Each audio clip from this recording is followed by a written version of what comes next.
Good evening, good afternoon, everyone out there in the world. Here's 5 o'clock, and we are on Surviving to Thriving, and we are having a conversation today with Ceil. So welcome, Ceil. I'm so glad that you can be up here and be with us. I'm honored that you and Sarah asked me to be here. Thank you, Lee. Oh, you're welcome. It's our pleasure. Yes, yes. So we are a minute early, but I want to reiterate that our show right now is to support Refugee Film School. And if you don't know what Refugee Film School is, please go to their website, www.refugeefilmschool.com, because both Sarah and I were former refugees. And we thought that it was appropriate to dedicate our show to help the people who are still trapped in that status, in limbo, in Malaysia. There are a lot of them are youth, like I was, like Sarah was when we first came to America. And we were trying to see if we can help them build a future before they get out of that condition. So they can have a future of their own when they resettle. So to start the show, we're going to ask Sarah to introduce herself. If you are the first time who ever just pop in our show, welcome. And Sarah is going to tell you who we are real quick, and then we'll get to our special guest today, Ceil. Yes. Hello, everybody. Welcome to our show. If you watch us the first time, we are so glad you did. And I just want to introduce myself very quickly so we can have plenty of time for our guest today. And my name is Sarah M. And I'm from Cambodia. I lived through a beautiful childhood in Cambodia. And then when I got to college, I went away from home, far away from the family. And during that time, the horrible thing happened to Cambodia. That's when the communist Khmer took over our country, and they came in, basically destroyed our country and destroyed our life. I suffered so much in 4 years when they killed about 2 million people, and I almost didn't make it. But with my love and my hope and my faith, I was able to survive. So I'm so grateful that God saved my life. And I'm grateful that I was able to get out of the situation and get out of the country. And now I'm grateful to be here, to be with the beautiful people in this amazing country. So, so looking back, I cannot say that it was too hard, because that hardship created opportunity for me to be here. So from that standpoint, I'm grateful. So I published my book, How I Survived the Killing Fields. That's my story. And you can find it on my website, sarahm.com. And you can also find that I am speaking to share my message of hope and inspiration. So reach out to me or to Lee if you need an inspirational speaker. Back to you, Lee. Thank you, Sarah. Yes, we are thankful and grateful that she's here.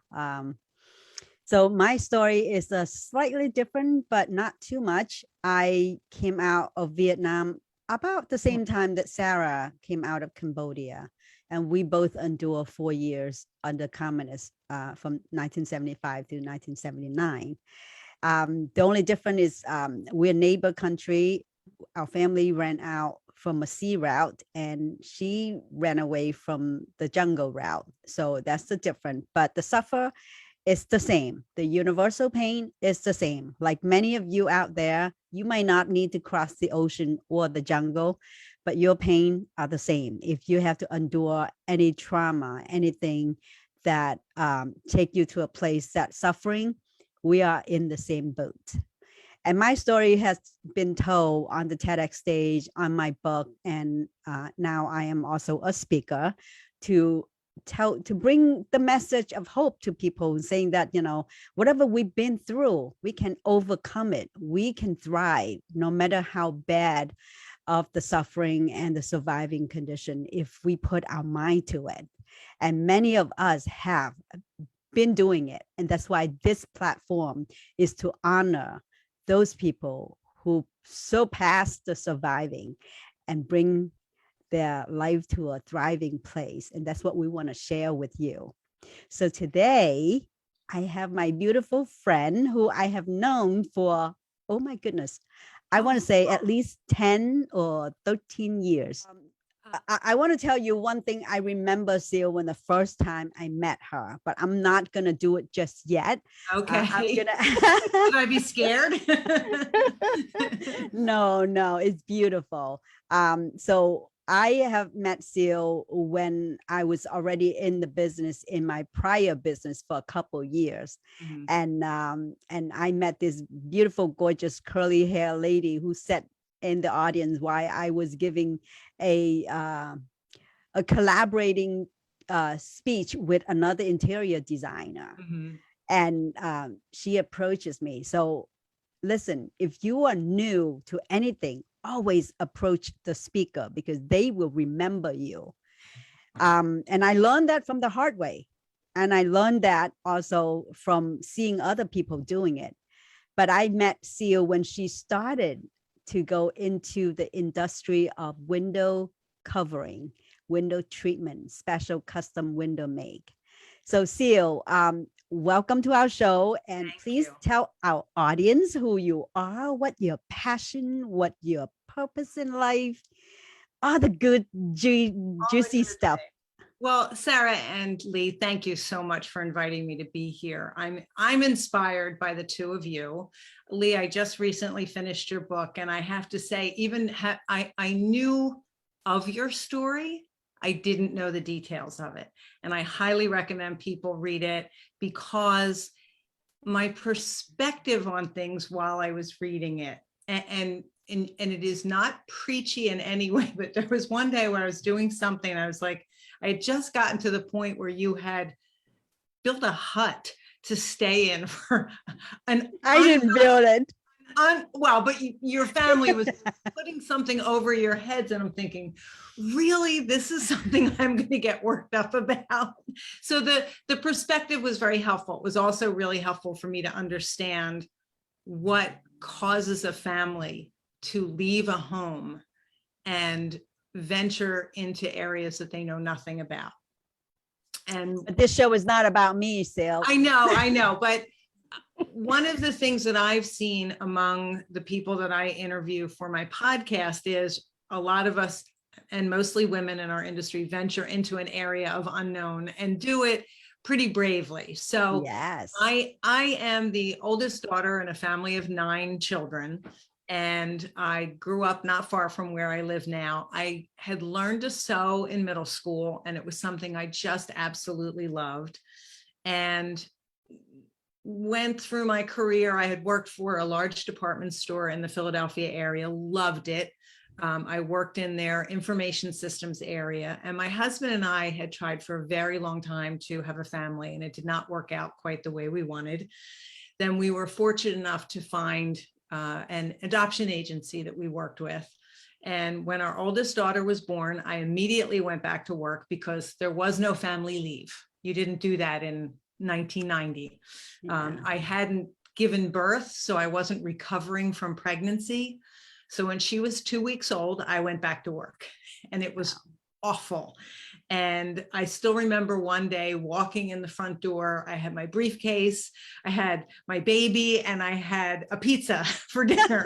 And I literally fell as I was walking in the front door because I was doing too much.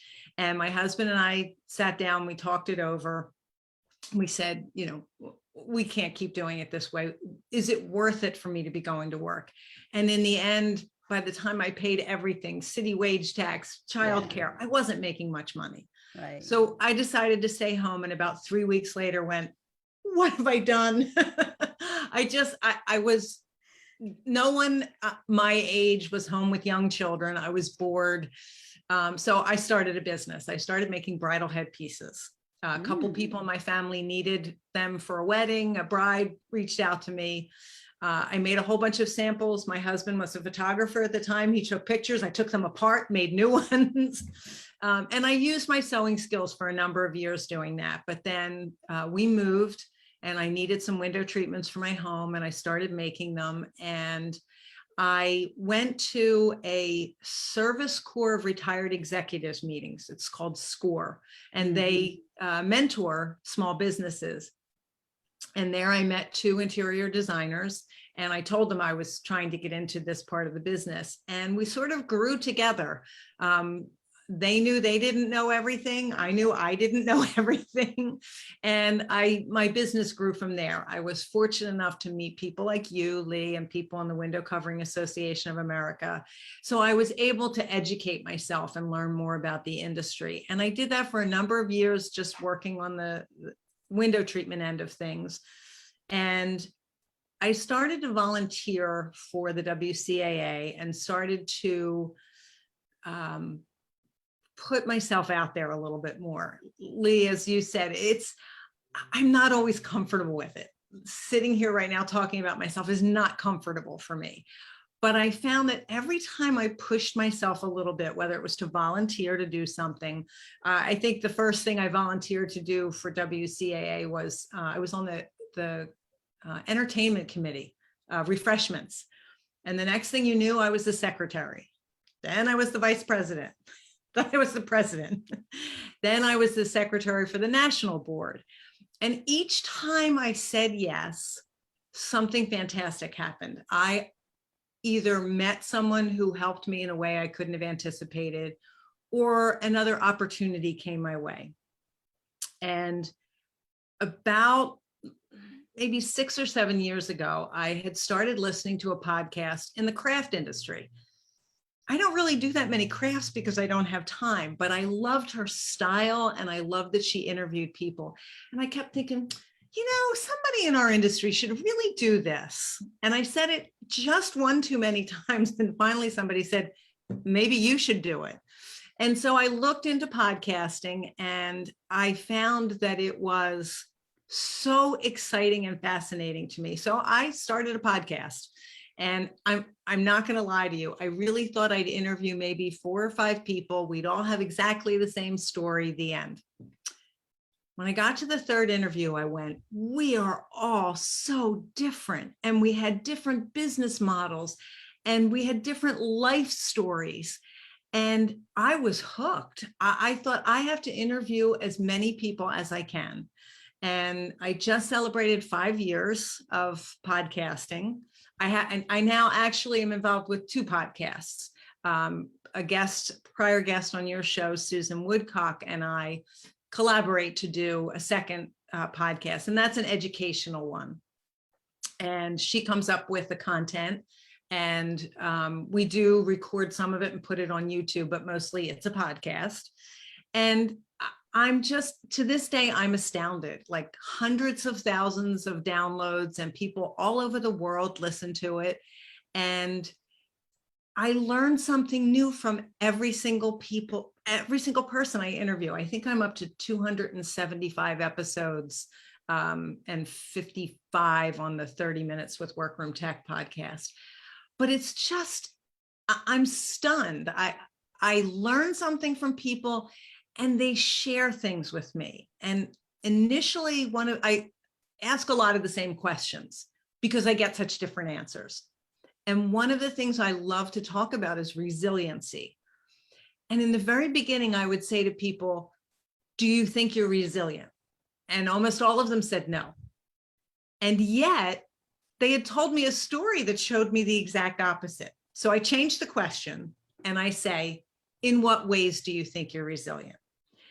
As an example, one of my guests shared with the listeners that she suffered from extreme anxiety and that some days she was literally paralyzed with her anxiety. And she offered several tips on how she deals with it. And after that podcast aired, I had so many people reach out to me and say, oh my gosh, I didn't know this was a thing, and now I know what's going on with me. Or a woman reached out to me and she said, oh, now I understand my daughter better. And so just by sharing that bit about herself, she changed people's lives. And again, didn't really see herself as resilient. One of my guests had lost her son. He was killed, and she started a business. She had been in business, but she kept her business going through her grief and has done remarkably well with it. And so some of my guests have lost family members, and they keep going. And that's the thing I think is so fascinating about resilient people. I think about what the two of you have been through, and you're like, well, you just keep going. Everybody does not just keep going. There are people who pull the covers over their head and say, I'm done. But then they still get out and keep going. Yeah, but they don't always thrive. They True. exist. True. And I find that Lea, you talk a lot about mindset. And I find that the people who are determined and saying, okay, this is what I have to deal with. How can I make it better? Or how can I keep going? And, my family has suffered a great deal of loss. We lost a nephew in a car accident. He was only a teenager. My mom died young. I'm now older than my mom was when she passed away. And those are all things that we've lived through and continue to thrive, is to steal your word. But not everybody does. Sometimes people just give up. Yeah. And I'm so inspired by the people that I get to interview that. Well, you can tell, everyone here can tell she is definitely a giver, and she's definitely talked a lot about, the things that she helped other people, but you are going a mile a minute here. So I want to slow you down a little bit. First of all, not everyone here does custom window treatment. Right. So your lingo probably will put people set apart. So WCAA, what does that stand for? The Window Covering Association of America. Thank and you. It's a nonprofit organization. Absolutely. And that is the association most of us, you, me, and I think gazillions of women who step into this professions from being a home economic mom, step to a professional place, found that as a very, very supportive organization for us to lean on. Yes. And if anyone here thinking about going into the interior design, decoration, custom window specialty, or any of the things that related to home beautify, you should check the window covering if you want to do something related to the window.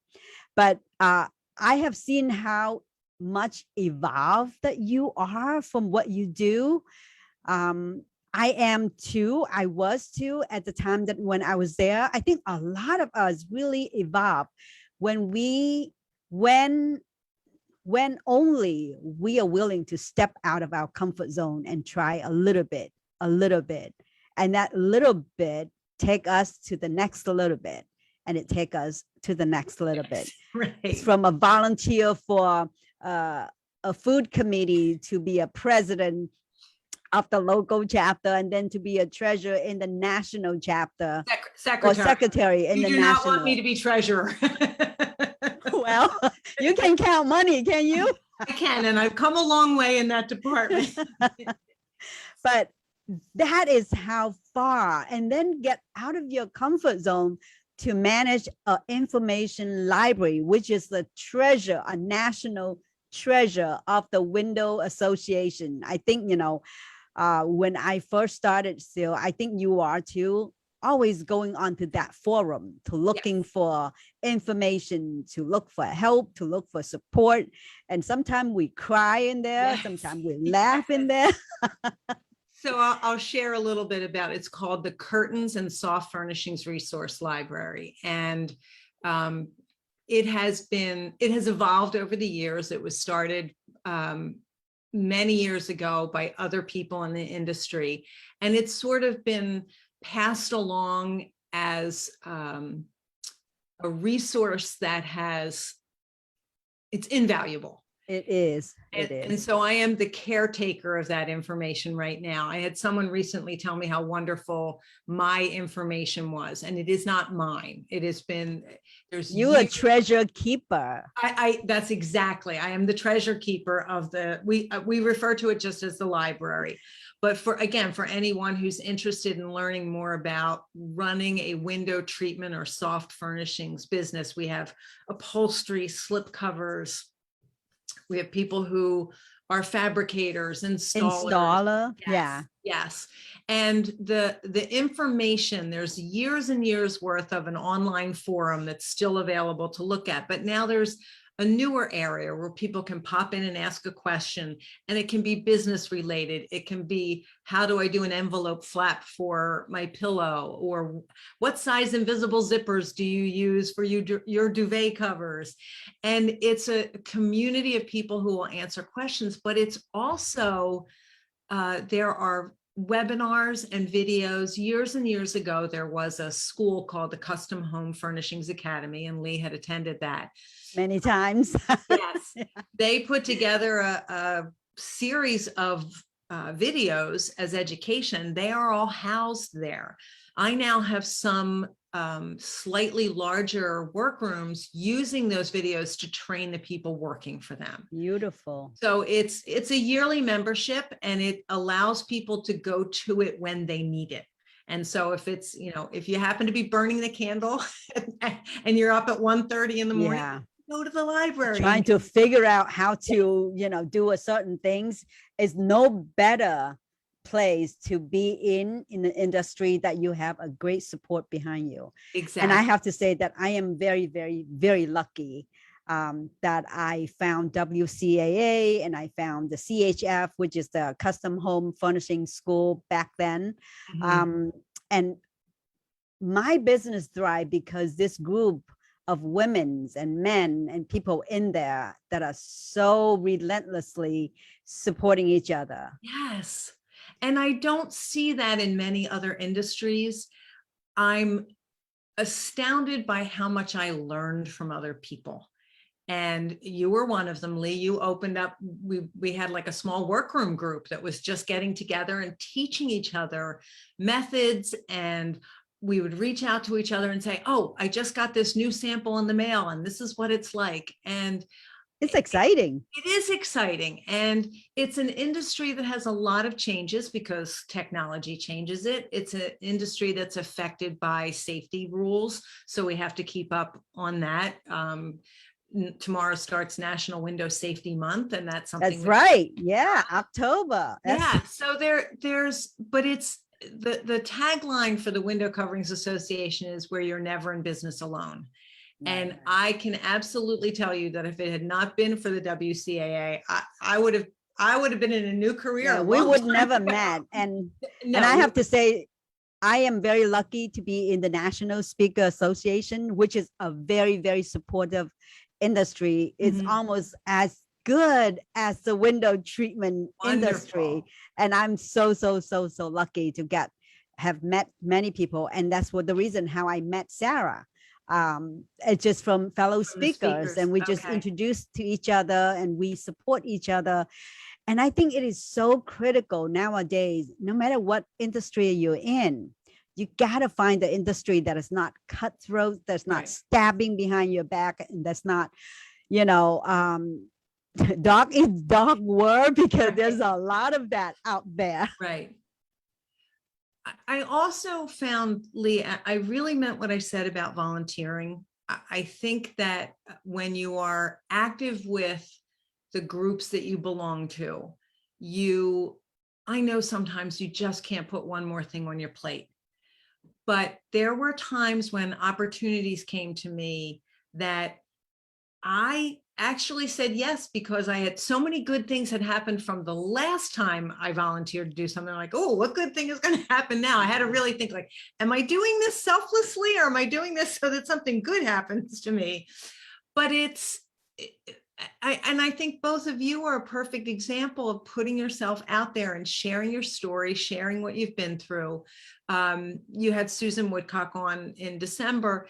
She and I have a mentoring group within the library of people who are new in the business. And that doesn't mean they're 20 or 30-year-olds. There are some people, it's a second career. There are a lot of people in this industry. Second career. Yeah, that this is a second career or a part-time career until they can make it a full-time career. So Susan mentioned this in the interview when she was on with the two of you.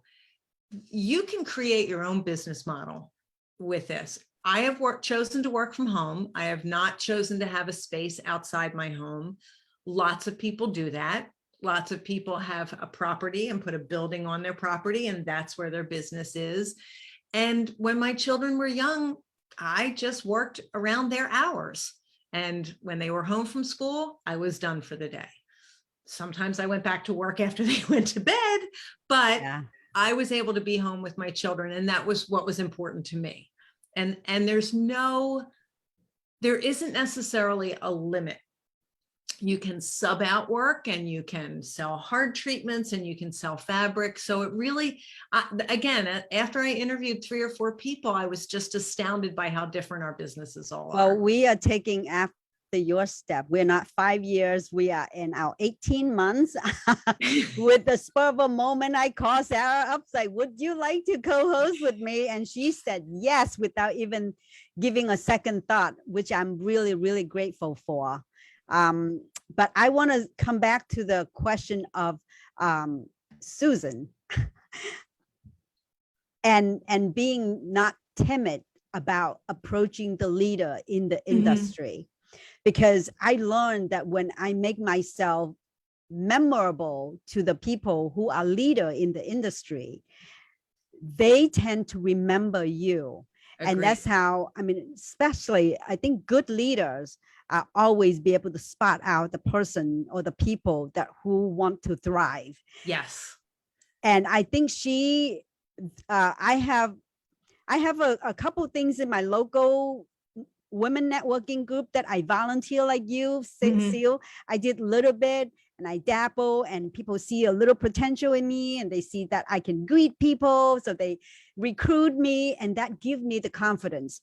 But when I first started with Susan at CHF school, she's my mentor. I adore her. She really taught me a lot, not just the crafts, but being a leader. And she's the one in 2009 asked me to be on the national magazine. And that was the first time ever I felt like, wow, I am worth it. Like I can actually be somewhere and be somebody.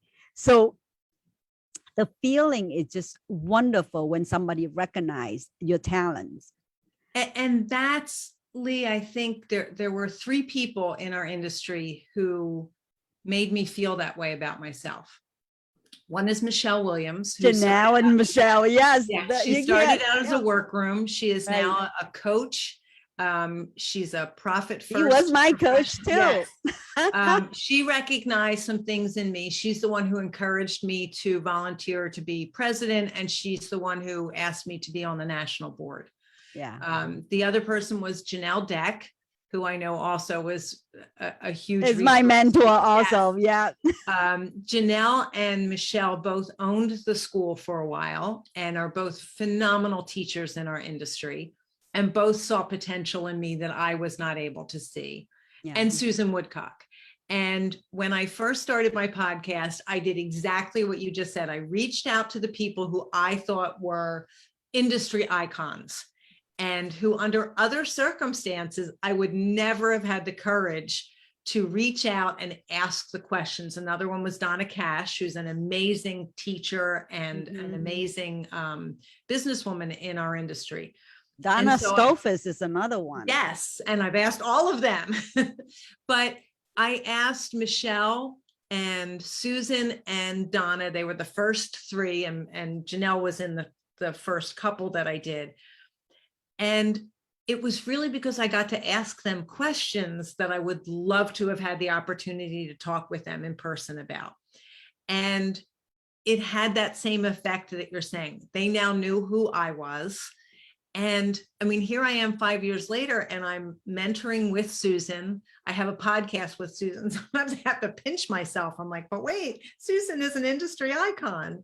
And it's made me realize how important it is to do the same thing for other people. And I now have that opportunity, either by interviewing people on the podcast who think it's an honor to be there, when I feel like it's an honor for them to share their story with me. When Susan was on your broadcast, she talked about she had been the editor of the magazine. I'm now the editor of the magazine. It falls under the umbrella of the Curtains and Soft Furnishings Resource Library. And again, I get to reach out to people and say, oh, I saw the photo of your work on Facebook or your Instagram account. Could I please use it for the cover of the magazine? And people are like, oh, are you kidding me? I know, yeah. And it's, to me, the work is so amazing. We create such beautiful things. And it's a way for me to honor that.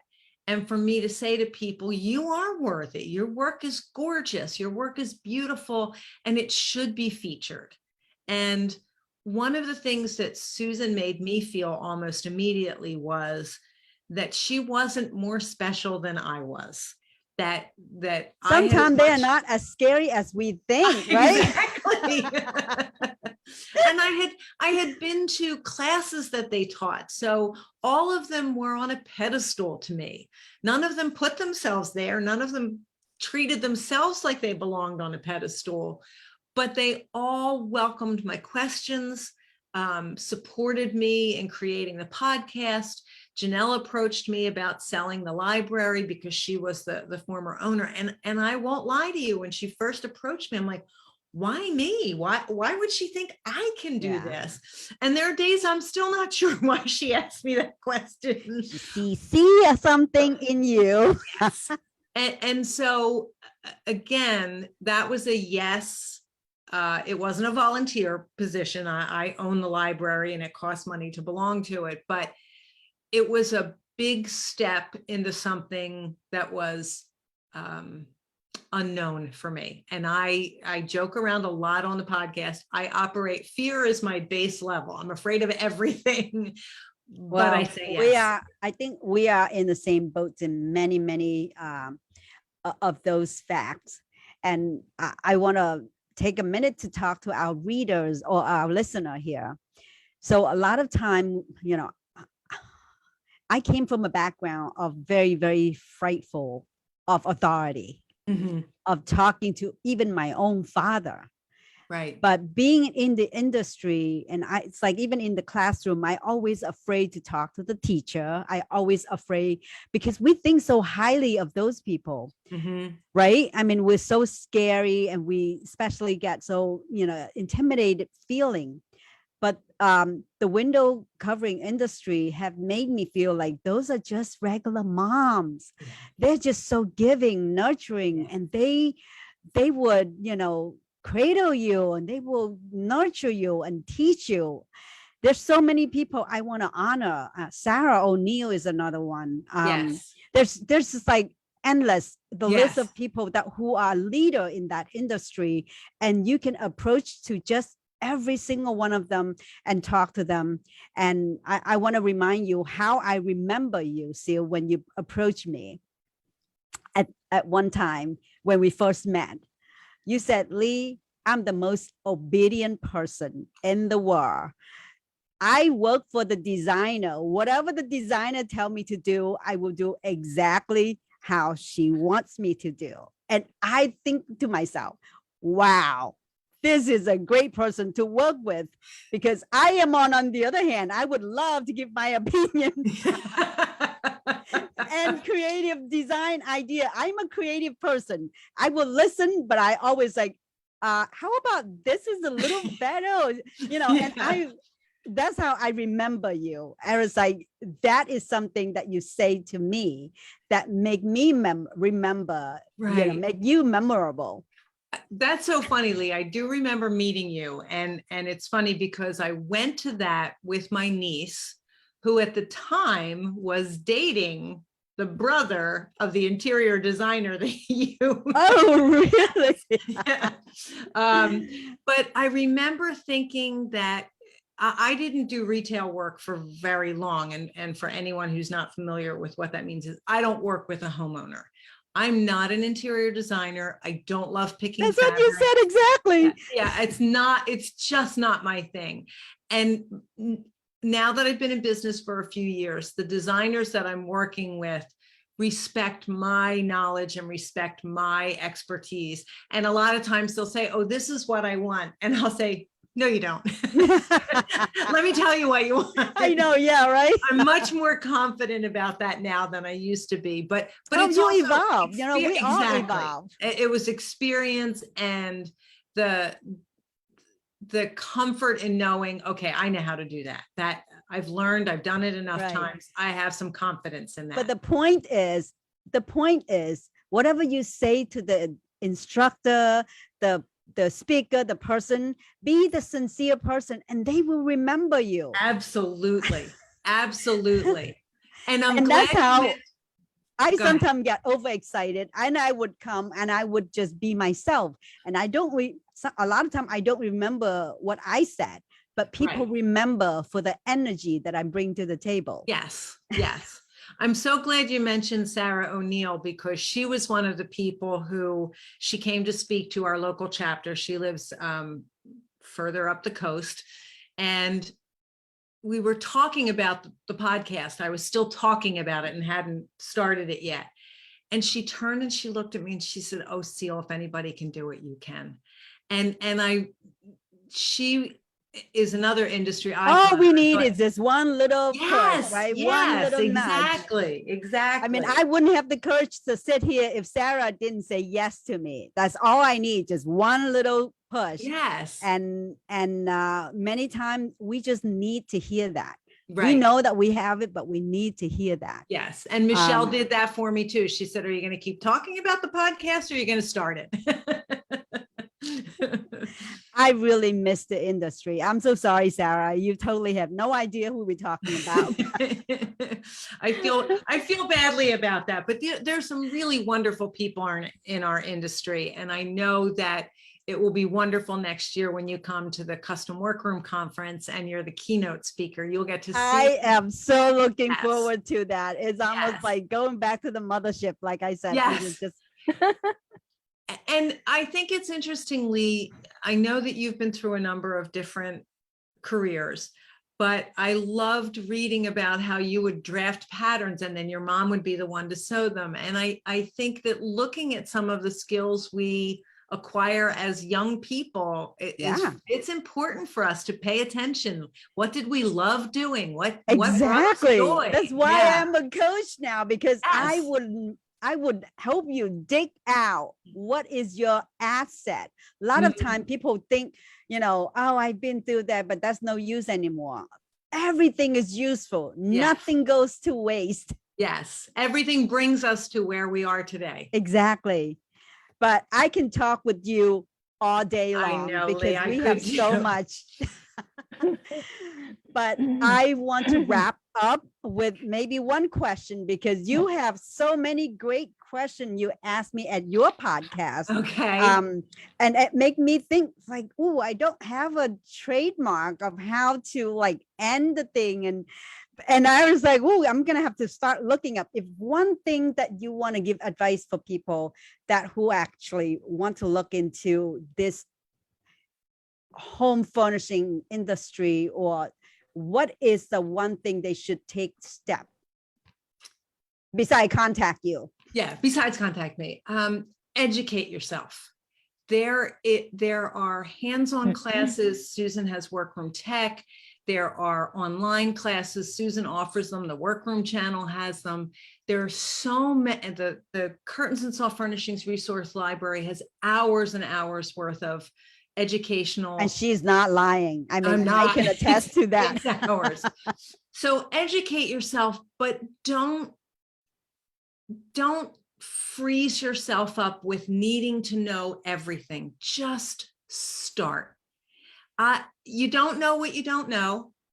And you'll figure it out. If you're a little bit clever, if you're a little bit handy, if you know how to sew, you will figure this out. And everything that you make won't be perfect, but you can do it. And you don't have to know everything to get started. I think there are a lot of us in this industry who, once we realized it really was a business, we allowed the fear of not running our businesses properly to freeze us.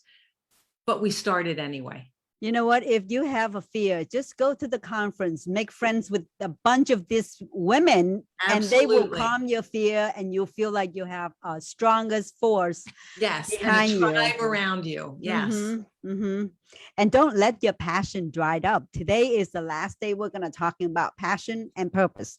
Thank you so much, Ceil. This is so fun, and I just adore you, and I miss the people in our industry. It doesn't mean that I can't reconnect. I will be back, and I'm hopefully that we'll get more people over to talk about this, because there's a lot of audience here are females, women who have passion more than whatever they do now. Right. They might think that, oh, sewing is not a big thing, but it can be a It big sure thing is. if you make it a big thing. And it can be a business if you want it to be. Yeah. Sarah and Lee, thank you. I've really enjoyed this. And Lee, it's always wonderful to connect with you again. It's so good to see you, because you made such a difference for me early on and helped me to learn. Thank you. We all make a difference for each other. We all Yes. inspire each other. I agree. Thank you for sharing your story. Thank you, Sarah. So nice to meet you. Nice to meet you too.